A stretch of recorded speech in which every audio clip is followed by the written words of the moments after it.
신약 성경 320페이지를 찾아주시기 바랍니다. 신약 성경 320페이지 빌립보서 3장 20절 말씀 한 절이 되겠습니다. 빌립보서 3장 2장 13절 말씀, 신약 성경 320페이지. 우리 한 절이니까 여기로 다 같이 한 목소리로 읽도록 하죠. 다 같이 읽습니다. 시작. 하나님이시니 자기의 너에게 다시 한번 읽읍시다. 시작.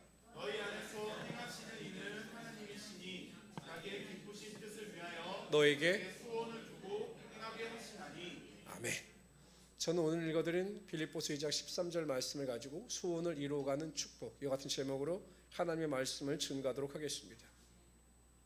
제가 요즘에는 날씨가 더워서 주로 밤에 운동을 합니다. 밤에 운동을 한다고 해서 격렬한 운동을 하는 게 아니라 그냥 밥을 먹고 한 9시나 10시쯤에 동네에서 이제 걷기를 합니다.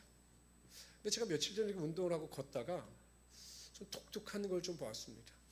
할머니신데 굉장히 열심히 걷기 운동을 하시더라고요. 그리고 양쪽에 등산 스틱을 듣고 걷기 운동을 하시는데 제가 궁금해서 한번 가까이 가서 이렇게 살펴보았습니다. 가서 보니까 연세가 90 가까이 되신 것 같아요. 90 가까이 되신 분인데 허리도 많이 휘시고 또 관절염을 앓으셨는지 관절도 많이 휘신 상태였습니다. 그런데도 그냥 땀을 뻘뻘 흘려가면서 그 밤 10시에 젊은 사람들도 돌아다니는 그 10시에 그 등산 스틱을 가지고 운동을 하시는 것이었습니다. 왜 그렇게 열심히 운동을 하실까요? 여러분이 생각하기에 그 연세 드신 할머니께서 불편한 몸을 이끄시고 그렇게 열심히 운동을 하시는 걸까요? 한 가지 이유밖에 없습니다. 건강하게 오래오래 살고자 하는 마음의 소원이 있기 때문에 그렇게 열심을 내서 운동을 하신 거죠. 우리의 삶이 아무리 힘들고 어려워도 오늘이라고 하는 현실을 살아갈 수 있는 이유, 하나님께서 주신 축복 중에 가장 큰 축복은 무엇이냐면 내일에 대한 기대와 소망이 있기 때문입니다. 하나님께서 우리 가운데 소원을 주셨기 때문에 아무리 오늘이라고 하는 현실이 힘들어도 우리가 하루를 견디며 살아갈 수 있게 되는 것입니다. 만일 내일에 대한 소원과 소망이 없다면 오늘 현실 하루를 살아가는 인생이 정말로 힘들 것입니다. 항상 우리는 그래서 내일에 대한 기대를 가지고 살아가는 거죠. 비록 현재는 힘들고 어렵지만 언젠가는 내 인생의 태양이 뜬다라고 하는 기대를 가지고 살아가는 것입니다. 그래서 제가 예전에 좋아하는 가요 중에 하나가 지금은 장로님이신가라고 하는 그 송대관 씨가 불렀던 쨍하고 해뜰 날입니다. 혹시 아십니까? 쨍하고 해뜰 날 돌아온단다. 언젠가는 우리 인생 가운데 쨍하고 해뜰 날이 돌아오기 때문에 아무리 현실이 힘들고 어려워도 견뎌야 한다라고 하는 노래의 내용입니다.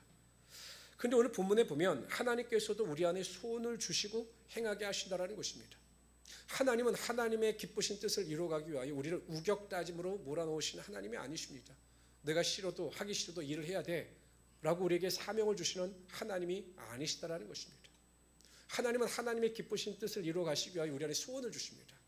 아주 간절한 소원, 기대를 주십니다. 그리고 그 소원을 따라 즐겁고 기쁘게 살아가게 하심으로 또 소원이 이루어지게 하심으로 하나님의 뜻을 이루어 가신다라는 거죠. 가끔은 어떤 분들이 그런 말씀을 하십니다. 아이고 목사님 힘드시죠? 아니 목회하기가 얼마나 힘드십니까? 라고 하는 말씀들을 자주 하십니다. 쉬운 일은 아니죠. 쉬운 일이라면 누구나 다 하지 않겠습니까? 그런데 그럼에도 불구하고 목회자로서 하나님의 뜻을 이루어 살아가면서 하루하루를 살아갈 수 있는 이유는 하나님께서 저에게 주시는 내일에 대한 소원과 기대와 소망이 있기 때문입니다. 아무리 현실이 어렵고 여러 가지 문제가 중첩되어진다 할지라도 성경대로의 하나님을 믿을 때 하나님께서 제 마음의 소원과 기대를 채워주시기 때문에 지금도 소원을 이루어주시고 앞으로도 제 소원과 기대를 이루어주시기 때문에 그래서 제가 기쁜 마음으로 목회자의 사명을 감당해 나갈 수 있게 되는 것입니다. 저는 행복한 우리 순복음교회 성도들 모두가 어린아이에서부터 우리 권사님들에 이르기까지 당장 오늘의 현실에만 안주하는 것이 아니라 내일에 대한 기대, 소원을 가지고 하나님 앞에 살아갈 수 있는 우리 성도들이 되시기를 주님으로 축원합니다. 그런데 하나님이 누구나의 소원을 다 들어주시는 것은 아닙니다. 하나님께서 인간을 구원하시면 차별이 없습니다. 예수 십자가 보혈의 은혜와 능력을 믿기만 하면 모든 사람들을 다 구원하여 주십니다. 그러나 하나님께서 하나님의 능력을 베푸시는 것은 별개의 일입니다. 하나님께서 소원을 이루어 주시는 것도 별개의 일입니다. 그 소원의 축복을 받을 수 있을 만한 것을 준비한 자들에게 하나님께서 그의 소원을 이루어 주시는 거죠. 그래서 저희가 오늘은 어떻게 하면 우리가 우리 마음속에 있는 간절한 기대와 소망이 성취되어지는 축복을 누릴 수 있을까에 대하여 살펴보라 함께 은혜를 나누고자 합니다. 첫 번째로요, 우리는 소원의 축복을 누리기 위해서 하나님 앞에 겸손해야 합니다. 우리 다 같이 한번 읽어봅시다. 읽습니다. 시작. 여호와여 주는 겸손한 자의 소원을 들으셨사오니 그의 마음을 준비하시며 그를 위로 들으시고. 여호와 하나님께서 야훼 하나님께서 어떠한 자들의 소원을 들어주시느냐? 겸손한 자의 소원을 들어주신다는 것입니다. 그러면서 구체적으로 이 17절에서 겸손한 자가 어떤 사람인가에 대해서 알려주십니다. 하나님께서 그들의 마음을 준비하시며 귀를 기울여 들으시고 겸손한 자들의 마음을 준비하시고 하나님께서 겸손한 자의 기도 가운데 귀를 기울이신다는 것입니다. 그러니까 여러분, 하나님 앞에 겸손한 자는 어떤 사람이냐? 하나님 앞에 항상 기도하기를 애쓰는 자들이 바로 하나님 앞에서 겸손한 자라는 것입니다. 하나님 앞에서 겸손한 사람은 자신을 주장하는 사람이 아닙니다. 자신을 비우는 사람입니다. 하나님의 도움이 없이는, 하나님의 보호하심과 하나님의 인도하심이 없이는 내가 한순간도 살아갈 수 없음을 인정하고 매일 매 순간마다 어느 곳에 있든지 하나님의 절대적인 도움과 궁일하심을 구하며 살아가는 자들이 바로 겸손한 사람입니다. 그럴 때 하나님께서는 이 겸손한 사람을 찾아오셔서 그의 마음의 소원과 뜻을 이루어가게 하시고 또한 하나님께 영광 돌릴 수 있게 하여 주시는 거죠. 제가 며칠 전에 이제 동기 목사와 이제 후배 목사를 만나서 이야기하다가 어느 후배에 대한 이야기를 들었습니다. 그러니까 후배가 갑자기 형 이번에 누구 목사 예전에 알래스카 간 거 아냐고 저에게 이야기를 하더라고요. 제가 깜짝 놀랐죠. 왜냐면 알래스카가 좀 낯설어서 좀 깜짝 놀랐고, 아니 굳이 거기까지 가서 사역을 할까? 얼마나 고생스러울까라는 생각을 했습니다. 그러면서도 한편으로는 그 후배가 존경스러웠습니다. 야, 하나님께서 기뻐하신다면 갈 수 있는 그 용기와 결단이 대단하다. 아직도 또 그러한 목회자가 있다는 것에 대해서 제가 굉장히 존경하는 마음을 가지게 되었습니다. 그들이 가게 되는 과정을 제가 들었습니다. 이 후배 목사는 이 알래스카에 대한 꿈과 비전과 소원이 있었던 거죠. 그럼 누구나가 알래스카 가겠습니까? 하나님께서 저에게 야, 임 목사 너 알래스카 어떻게 가볼래? 저 못 들었습니다. 못 들었어. 이럴 것 같아요. 아니면 너무 힘드니까. 아니 여러분, 동토의 땅에 가서 제일 걱정이 먹을 게 별로 없어요 거기는. 근데 어떻게 할까? 근데 이 친구는 하나님께서 하나님의 뜻을 이루기 위하여 그 마음속에 소원을 주신 거죠. 그 알래스카에 대한 간절함을 주신 겁니다. 그래서 기도를 하기 시작했습니다. 하나님, 알래스카의 문을 열어주십시오라고 끊임없이 기도를 하였습니다. 그럴 때 이 밴쿠버에 있는, 캐나다에 있는 교회 하나가 그 알래스카의 교회를 개척하여 세우기로 결의한 겁니다. 그리고 교회를 세우고 과연 그곳에 누구를 보낼 것인가에 대해 간절히 기도하던 중 한국에 있는 제 동기 목사에게 연락을 한 것입니다. 혹시 알래스카에 대한 꿈과 비전을 가지고 있는 사람이 있다면, 합당한 목회자가 있다면 좀 추천해 주십시오라고 부탁을 하는 거죠. 그때 제 동기 목사가, 그 후배 목사가 생각이 난 겁니다. 그 친구라면 충분히 사역을 잘할 수 있겠다라고 생각하고 그 친구를 천거한 거죠. 여러분 보십시오.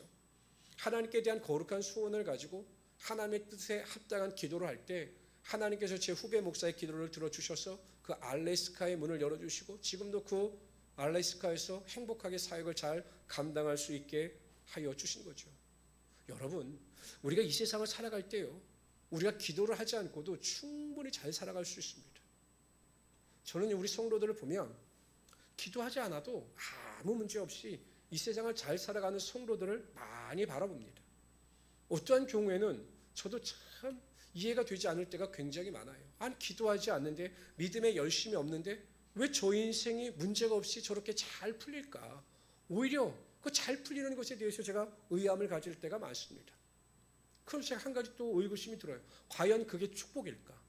기도하지 않고 신앙에 열심이 없는데도 문제가 없이 교회 안에서 잘 살아가는 것이 축복일까? 두 가지겠죠.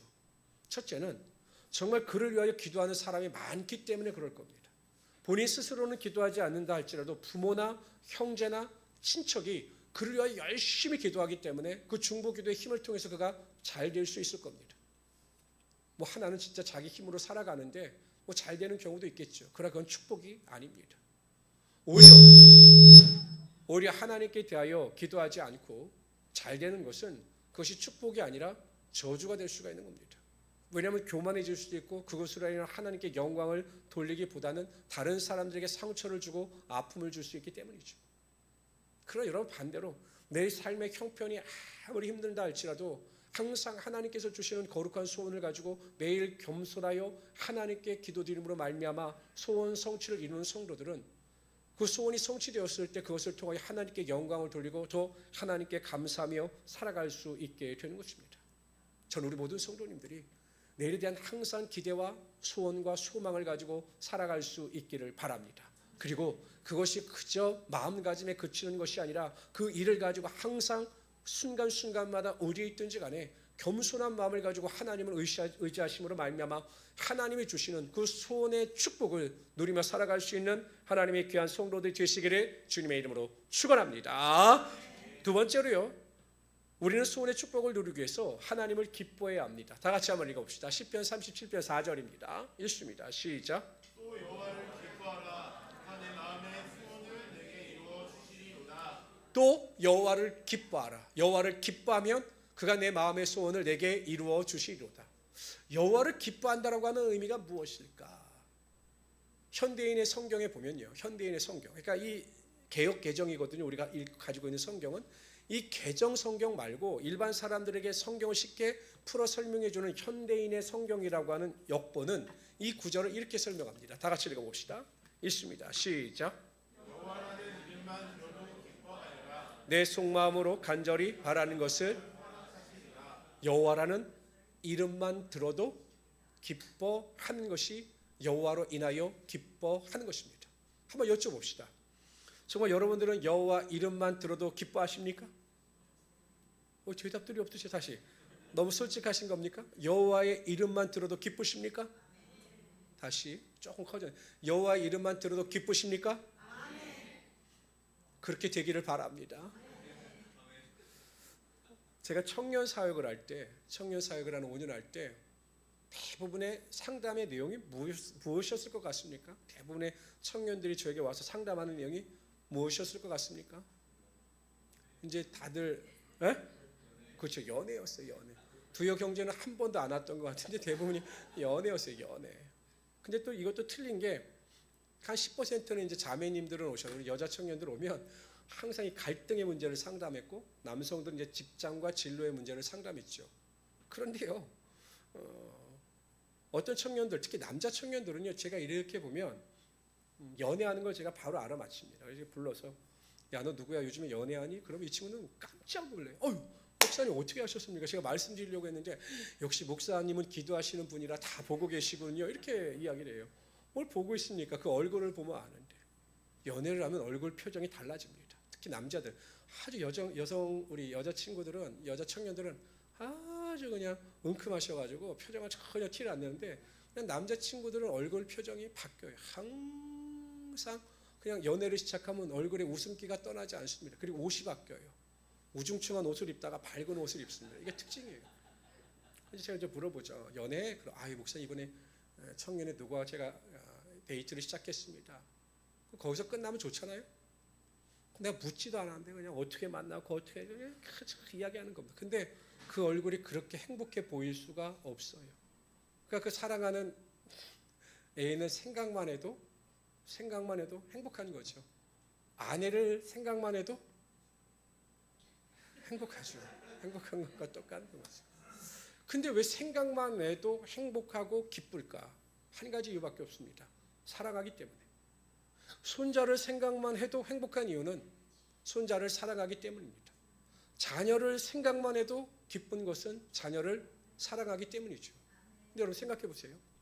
자녀를 사랑하는 데 이유가 있습니까? 손자를 사랑하는 데 이유가 있습니까? 없습니다. 그냥 사랑하니까 그 사람을 생각만 해도 기쁜 거죠. 마찬가지예요. 하나님을 사랑하는 데 이유가 없어야 하는 것입니다. 하나님께서 내 기도에 응답해 주셨기 때문에, 하나님께서 내 삶의 필요를 채워주셨기 때문에, 하나님께서 나의 삶의 인도자가 되어주셨기 때문에 하나님을 살아가는 것이 아니라 그냥 하나님을 사랑할 때 우리의 마음속에 하나님의 이름만 나와도 기쁘고 즐거운 마음이 흘러 넘칠 수 있게 되는 것이죠. 그런데 여러분, 우리가 어찌 보면 냉정히 말하면 하나님을 살아가지 못하기 때문에 우리가 하나님의 이름만 들어도 기뻐할 수 있는 은혜가 우리 가운데 없게 되는 것입니다. 그래서 이것을 아셨어요. 예수님은 아셨어요. 신앙의 문제는 결국 하나님을 사랑하느냐 사랑하지 못하느냐에 결정되어진다는 것을 아셨습니다. 그래서 율법사가 와서 묻지 않습니까? 하나님께서 어떤 계명이 크냐고 율법사가 예수님께 여쭤요. 예수님은 장황하게 설명하지 않아요. 그래? 율법을 온전히 이루기 위해서 율법의 계명 중에 무엇이 크냐? 없다라는 겁니다. 하나님을 살아가라는 것입니다. 근데 하나님을 막연하게 살아가라 이렇게 예수님은 말씀하지 않으셨어요. 하나님을 살아가는데 구체적으로 어떻게 살아가는 것인가에 대해서 정확하게 우리에게 알려주셨습니다. 마음을 다하고 뜻을 다하고 가장 중요한 것입니다. 목숨을 다하여 하나님을 사랑하라는 것입니다. 우리의 생명보다 더 하나님을 사랑하라는 것입니다. 이것이 하나님께 대한 온전한 사랑입니다. 우리가 정말 믿음 안에서 이 세상을 살아갈 때 하나님을 사랑한다라고 고백할 때 정말 하나님을 위해서라면 내가 하나님을 사랑한다면 하나님을 사랑함으로 내 생명마저도 드릴 수 있게 될 때 우리가 하나님 이름만 들어도 우리 안에 기쁨이 흘러 넘칠 수 있게 된다라는 거죠. 근데 그게 안 되니까 저를 비롯해서 우리 모두가 그게 안 되니까 하나님으로 인하여 기뻐하고 하나님으로 인하여 즐거워하지 못하는 인생을 살아가게 된다는 겁니다. 여전히 기쁨의 근원이 되신 하나님께서 나와 함께 하심에도 불구하고 이 기쁨에 집중하지 못하니까 엉뚱한 일에 마음을 빼앗겨서 우리가 낙심하고 우울해하고 상처받고 절망하면서 살아갈 수밖에 없다라는 것입니다. 하나님을 기뻐하시기를 바랍니다. 하나님을 사랑하셔서 하나님의 이름만 들어도 기뻐할 수 있는 여러분들이 될 수 있기를 주님의 이름으로 축원합니다. 솔로몬은 하나님께 너무나 감사했어요. 자신을 왕으로 세워주신 것에 대해서 하나님께 대하여 정말 뜨거움이 흘러 넘쳤습니다. 그래서 어떻게 합니까? 1000번제를 드려요. 하나님께 드리는 것이 전혀 아깝지 않았기 때문에 1000번제 드릴 수 있는 양의 제물로 하나님께 제사를 드립니다. 자신의 생명마저도 드릴 수 있는 믿음과 사랑이 있었던 거죠. 그때 하나님께서 나타나셔요. 뭐라고 하시냐? 감동받으셨습니다. 내가 너에게 무엇을 하여 줄 거라고 물으십니다. 마음의 소원을 말하죠. 저에게 지혜를 주십시오. 그것도 하나님의 마음에 합당한지는 하나님께서 부귀와 영화까지 허락하여 주셨다는 것입니다. 항상 우리 안에 하나님으로 인하여 기뻐할 수 있는 그 은혜가 흘러 넘칠 수 있기를 바랍니다. 그러면 하나님께서 여러분의 마음의 소원을 다 이루어 주시고 충만하게 채워 주실 것입니다. 세 번째로요, 우리가 우리의 소원의 축복을 누리기 위해서 하나님을 경외해야 합니다. 시편 145편 19절에 보면 그는 자기를 경외하는 자들의 소원을 이루시며 또 그들의 부르짖음을 들으사 구원하시리로다. 하나님을 경외하는 자들의 소원을 반드시 이루어 주신다는 것입니다. 느헤미야가 예루살렘 성이 회파가 되고 예루살렘 문이 다 불에 탔다는 소식을 듣고 하나님 앞에 금식하면서 기도합니다. 그러니까 느헤미야는 기도의 사람이었습니다. 그런데 느헤미야가 이렇게 기도합니다. 주여 구하오니 귀를 기울이사 종의 기도와 주의 이름을 경외하기를 기뻐하는 종들의 기도를 들으시고 오늘 종이 형통하여 이 사람들 앞에서 은혜를 입게 하옵소서 하였더니 그때 내가 왕의 술관원이 되었느니라. 느헤미야는 그 당시에 아다삭스다 왕의 술을 맡은 관원, 비서실장과 같은 위치에 있던 사람입니다. 근데 그는 하나님을 경외하는 사람이었습니다. 자신의 부귀영화와 성공보다는 하나님을 경외하는 사람이었고 하나님의 일에 대하여 가슴 아파하는 사람이었습니다. 근데 보면 그에 대해서 뭐라고 설명하냐? 하나님을 경외하는 종이다 이렇게 이야기합니다. 하나님을 경외하는 종이다. 그래서 하나님을 경외하는 마음을 가지고 하나님께 기도하죠. 그때 하나님께서 어떻게 축복하십니까? 왕의 마음을 움직이셨습니다. 비서실장이라면 그 자리를 비울 수가 없어요. 그런데 왕이 허락합니다. 그리고 그 성벽을 재건할 수 있는 모든 재물까지도 다 허락하여 주지요.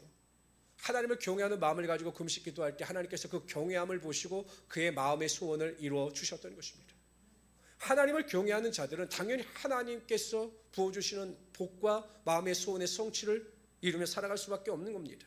신명기 6장 24절에 보면 여호와께서 우리에게 이 모든 규례를 지키라 명령하셨으니 이는 우리가 우리 하나님 여호와를 경외하여 항상 복을 누리게 하시기 위함이시며 또 여호와께서 우리를 오늘과 같이 살게 하려 하심이라.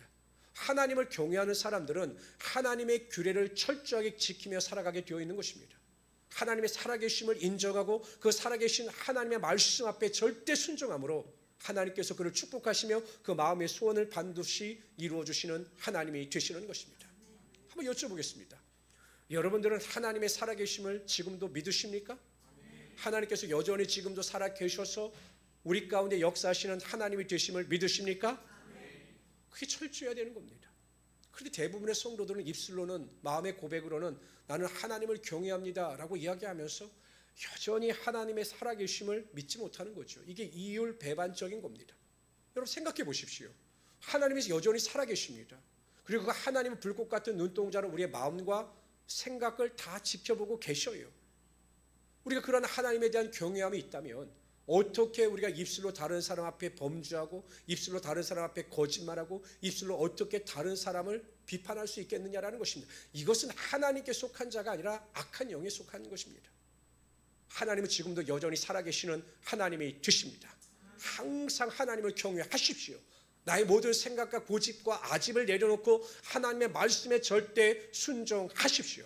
그러면 하나님께서 여러분들이 바라는 대로 소원하는 대로 모든 것을 이루어 주시며 그것을 통해서 하나님의 영광이 반드시 나타나게 하여 주실 것입니다. 네 번째로요, 우리의 소원의 축복을 누리기 위해서 우리는 하나님을 기쁘시게 하는 믿음이 있어야 합니다. 예수님께서 이방 지역인 두로와 시돈 지방으로 들어가셨습니다. 목적은 좀 쉬시기 위해서 들어가셨는데 그때 이 수로보니게 출신의 여인이 예수님께서 그 지역에 오셨다는 소식을 듣고 예수님께 달려 나옵니다. 왜냐하면 자신의 딸이 귀신에게 들려서 병으로 고통을 당하고 있었기 때문이죠. 그래서 예수님께 대하여 간절히 소리를 외칩니다.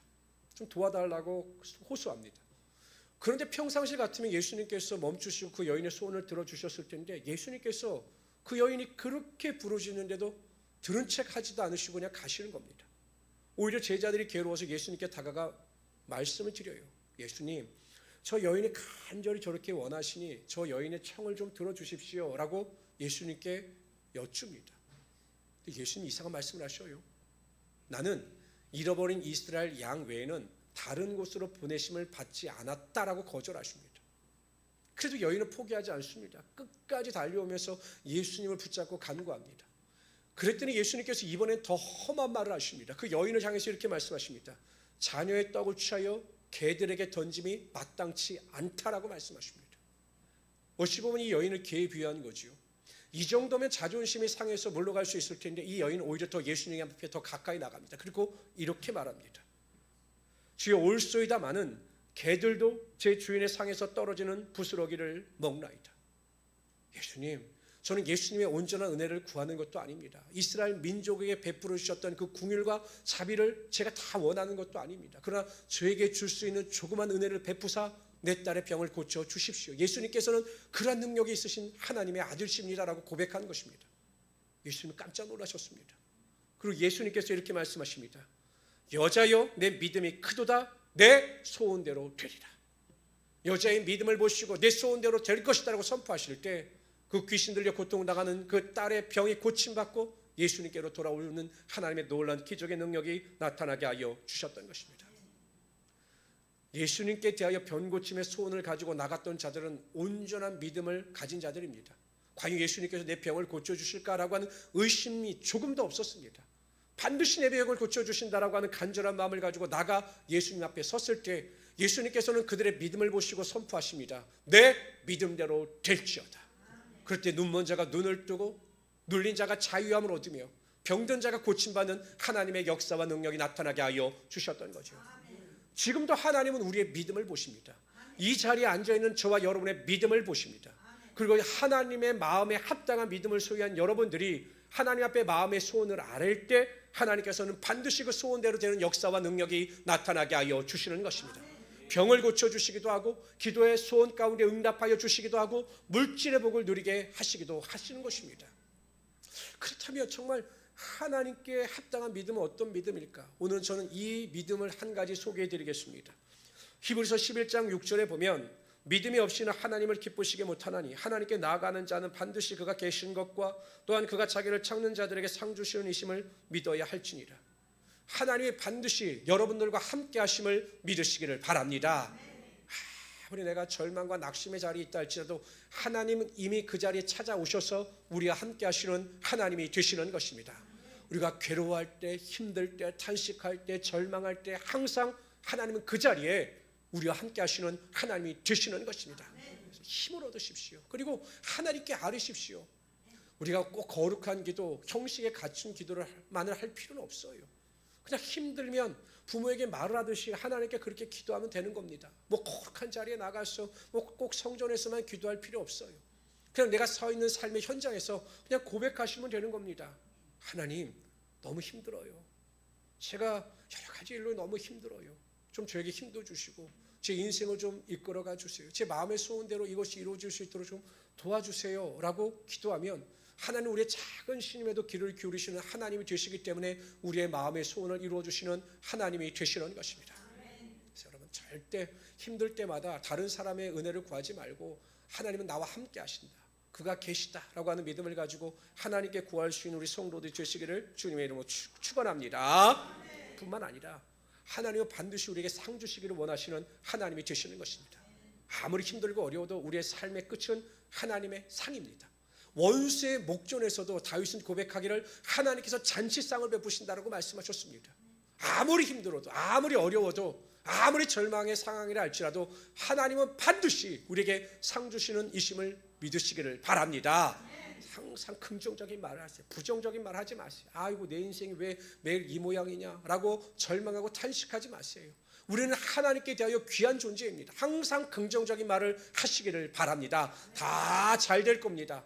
다 합력하여 선이 될 것입니다. 내 병의 고침을 받을 것입니다. 우리 가정은 잘 될 것입니다. 내 사업장은 지경이 넓어질 것입니다. 나는 직장에서 높임을 받을 것입니다 라고 선포하십시오. 자녀들에게도 선포하세요. 잘 될 거야. 너는 잘 될 거야 라고 선포하십시오. 그럴 때 하나님께서 우리 가운데 소원이 이루어지게 하사 하나님의 상이 성취되게 하여 주실 것입니다. 저는 매일 아침 기도회를 참석할 때마다 때로는 부담이 되기도 하지만 행복합니다. 그 행복한 이유는 저에게 수많은 소원의 보따리가 있기 때문이죠. 성도들이 저에게 기도 부탁을 하기도 하고 또 제가 교회를 위해서 마음의 소원을 가지고 기도하는 기도 제목이 있기도 하고 또 저희 자녀를 위해서 저를 위해서 또 기도하는 많은 기도의 제목이 있기 때문에 소원이 있기 때문에 아침 기도회 때마다 그 마음 속에 기대와 설렘이 있습니다. 하나님께서는 이번에는 어떻게 응답하실까? 우리 성도를 위해 기도하는데 하나님께서는 그분의 삶의 형편을 어떻게 여실까? 항상 기대와 소망이 있습니다. 그래서 그 기도하는 자리가 항상 설레고 소망의 자리가 될 수가 있는 거죠. 저는 될 수 있는 대로 우리 모든 성도님들이 하나님 안에서 하나님이 부어주시는 소원과 기대와 소망을 가지고 나아갈 수 있기를 바랍니다. 청년들도 꿈을 꾸고 우리 권사님도 비전을 가지고 항상 하나님 앞에서 마음의 소원을 아뢰며 나아갈 수 있는 하나님의 귀한 성도들이 될 수 있기를 바랍니다. 꿈이 없는 백성, 묵시가 없는 백성은 방자에 행합니다. 소원이 없는 사람은 항상 우왕창하고 인생을 방황하게 되어 있는 것입니다. 명확한 마음의 소원이 있고 명확한 우리의 삶의 꿈과 비전이 있다면 우리 세상의 어떠한 환경 가운데서 꿈과 비전을 향해서 하나님이 주시는 기대와 소망을 가지고 살아갈 수 있게 될 것입니다. 매일 여러분의 삶에 기대하는 소원이 성취되는 하나님의 축복이 임하시기를 바랍니다. 그러기 위해서 항상 겸손하십시오. 우리가 기도하지 않을 이유는 없습니다. 무슨 일이든지 우리는 항상 하나님께 기도해야 합니다. 겸손한 마음을 가지고 나의 헛됨을 인정하면서 하나님의 도우심을 구할 수 있기를 바랍니다. 하나님의 이름만 들어도 하나님을 사랑함으로 말미암아 기뻐할 수 있는 우리 성도들이 되시기를 바랍니다. 하나님을 경외하십시오. 그래서 하나님의 살아계심을 믿고 하나님 말씀에 절대 순종하며 살아갈 수 있기를 바랍니다. 네 번째, 하나님을 기쁘시게 하는 믿음을 소유할 수 있도록 매일 기도하시고 그 믿음을 가지고 견고하며 흔들리지 아니하며 하나님 주신 소원을 이루어가는 하나님의 귀한 성도들이 되시기를 주님의 이름으로 축원합니다.